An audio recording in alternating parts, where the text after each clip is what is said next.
तो बच्चों आज हम देखने वाले हैं एंजाइम उत्प्रेरक या इसे दूसरे नाम से जैव उत्प्रेरक के नाम से भी जाना जाता है। तो इन दोनों में से आपके एग्जाम में कुछ भी आ जाए तो आपको यही लिखना है, ठीक। ये 2 से 3 नंबर में आपके एग्जाम में आ जाता है। अगर 5 नंबर में पूछेगा तो इसकी विशेषताएं, महत्व और औद्योगिक महत्व सब कुछ पूछेगा, ठीक। 3 नंबर में इसकी विशेषताएं और ये क्वेश्चन 2 ही पूछेगा, ठीक। तो आपको हम पूरा करा दे रहे हैं। अगर 5 नंबर में आता है तो भी आप कर लेंगे, अगर 3 नंबर में भी आता है तो भी आप कर लेंगे। तो ये जो टॉपिक है आपके क्लास 12 केमिस्ट्री के जैव अणु वाले चैप्टर से लिया गया है। सबसे पहले एंजाइम उत्प्रेरक देख लेते हैं कि एंजाइम उत्प्रेरक क्या होता है, ठीक। तो इसमें दिया हुआ है एंजाइम उत्प्रेरक को जैव उत्प्रेरक भी कहते हैं, यानी कि जो एंजाइम उत्प्रेरक होते हैं इनको जैव उत्प्रेरक भी कहते हैं, क्योंकि ये जैव रासायनिक अभिक्रियाओं में विशिष्ट उत्प्रेरक की भांति कार्य करते हैं।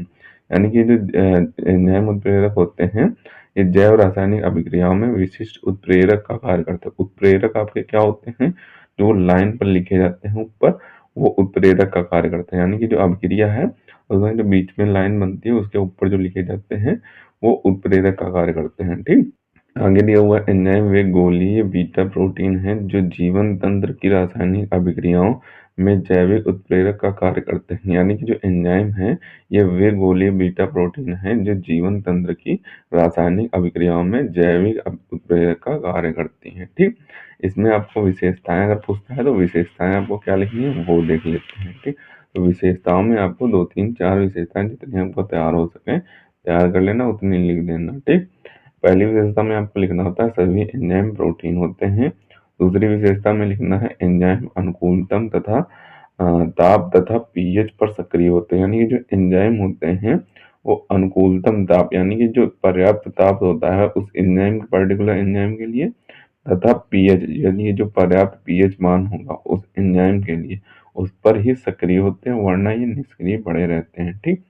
तीसरा आपको विशेषता लिखनी है कि एंजाइम सक्रियण ऊर्जा को कम करके अभिक्रिया के वेग को बढ़ा देते हैं। यानी कि जो एंजाइम्स होते हैं वो सक्रियण ऊर्जा को कम कर देते हैं और अभिक्रिया का वेग जो होता है उसे बढ़ा देते हैं। यानी कि इसे कम करेंगे और इसे बढ़ा देंगे, अभिक्रिया के वेग को बढ़ा देते हैं, ठीक।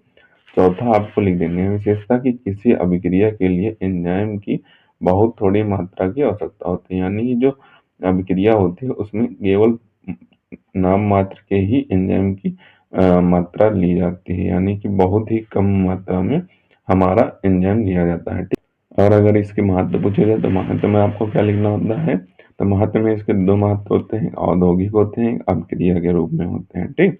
तो सबसे पहले अभिक्रियाओं के उत्प्रेरित करने में क्या क्या महत्व होते हैं वो देख लेते हैं। तो इसमें आपको लिखना होगा इन्वर्टेज सुक्रोज का ग्लूकोज तथा फ्रक्टोज में परिवर्तन। यानी कि जो इन्वर्टेज सुक्रोज होता है उसको ग्लूकोज तथा फ्रक्टोज में बदलने का कार्य एंजाइम करते हैं।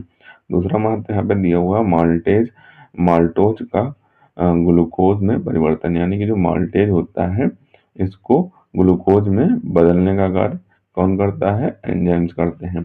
औद्योगिक स्तर पर इसके कौन कौन से महत्व होते हैं, औद्योगिक स्तर पर इसके महत्व होते हैं कार्बोहाइड्रेट के किण्वन से बियर तथा शराब का निर्माण। यानी कि जो कार्बोहाइड्रेट होता है उसका किण्वन करके बियर तथा शराब जैसे नाशक पदार्थ बनाए जाते हैं, तो उसमें एंजाइम का ही यूज किया जाता है, ठीक। दूध के स्कंदन से पनीर का निर्माण। यानी कि दूध के स्कंदन से जो पनीर निर्माण होता है, या फिर दही बोले या फिर पनीर बोले, ठीक। दही निर्माण भी स्कंदन से होता है और पनीर निर्माण भी स्कंदन से होता है, ठीक। तो इसमें आपका एंजाइम्स का ही यूज किया जाता है, ठीक।